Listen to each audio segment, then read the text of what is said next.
Let's talk about a force we feel every single day, but maybe don't think about nearly enough: heat. It's so fundamental to, well, everything.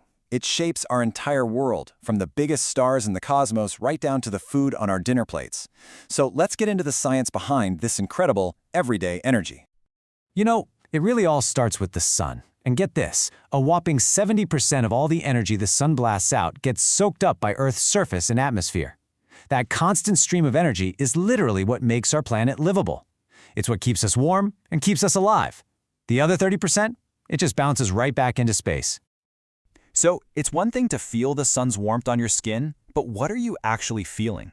What is this energy that travels 93 million miles just to get here? To really get that, we need to look at how heat itself gets around. Okay, so at its core, heat is just energy on the move. It's the energy of all those tiny little particles vibrating and bouncing around. But here's the thing, this energy never ever sits still. It's always traveling, and it does so in three really distinct and fascinating ways. First up, we've got conduction. You've definitely felt this. Picture putting a metal spoon in a hot cup of coffee. Pretty soon the handle gets hot, right? That's because the particles in the metal are packed together super tightly. The hot ones start jiggling and bump into their neighbors, passing that energy along, one particle at a time, all the way up the spoon. That's conduction. Next, there's convection. Now this happens in fluids, so we're talking liquids and gases. Think about a pot of boiling water. The water at the bottom heats up first. It expands, gets a little lighter, and rises to the top. Then the cooler, heavier water at the top sinks down to take its place, gets heated, and rises up too. You get this constant circular flow, called a convection current, that spreads the heat all through the pot. And finally, there's radiation. And this one is the wildest of the three. Why?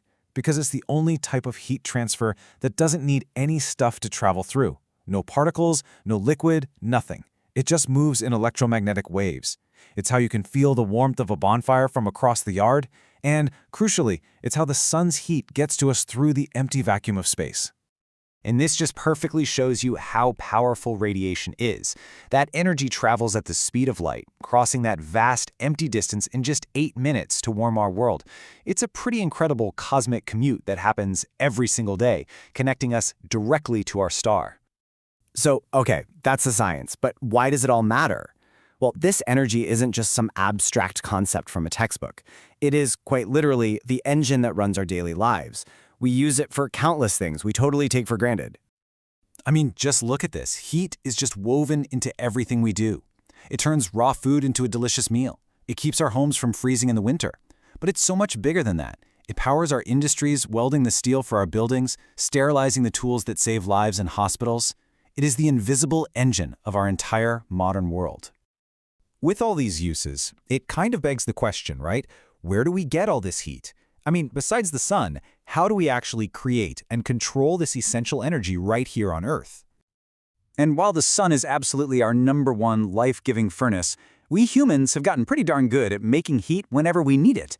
And we mostly do that by tapping into the energy that's stored in different kinds of fuels. We can basically split these fuels into two big categories. On one side, you've got natural fuels, stuff we find in nature, like wood, coal, and oil. And on the other side, you've got artificial fuels. These are the things we process from those natural sources, like turning wood into charcoal or petroleum into gasoline and kerosene. And beyond just burning fuel, we've figured out some other clever tricks. There's friction, the super ancient method of just rubbing two sticks together to make a spark. And of course, in our modern world, there's electricity. By forcing an electric current through wires that resist it, things like our toasters and electric stoves turn that electrical energy directly into heat. Okay, this all brings us to a really, really critical point, because heat, especially when it takes the form of fire, is so incredibly powerful, it absolutely demands our respect. Understanding fire safety isn't just a good idea, it's essential. The most important rule of fire safety is just preventing a fire in the first place. And these aren't just suggestions, they should be habits. Keep matches and lighters where kids can't get them. Store flammable stuff safely. Always check your gas connections. And please, never, ever walk away from something you're cooking on the stove. Even when you're super careful, accidents can happen. So what do you do in that terrifying moment?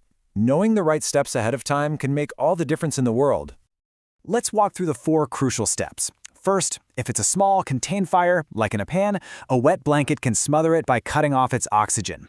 Second, call for help right away. Don't wait. Third, get out. Evacuate calmly, know where your exits are, and never take an elevator in a fire. And finally, if your clothes ever catch fire, remember this rule. Stop, drop, and roll. Do not run.